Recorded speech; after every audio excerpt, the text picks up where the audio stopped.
What is the minimum that I got to put in? That's super big question too. At the end of the day, it depends. It really depends on the individual, how old you are, what's the life insurance carrier you're working with. Every policy that we design has a minimum amount and then an overfunding, the maximum. What's the maximum limit that you can do? So I find that often when I'm doing policies for children, for families, they're usually between $100 to $300 a month.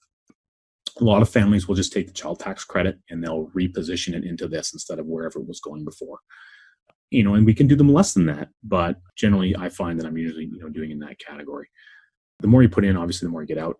Larger deposits, in other words, if you have a bigger size program, there's kind of like a Costco bulk pricing version. You can get a better bang for your bucks, and that's always interesting to look at.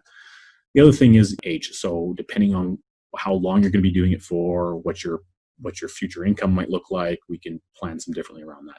You can't have something for nothing. You have to put money into it is the end result.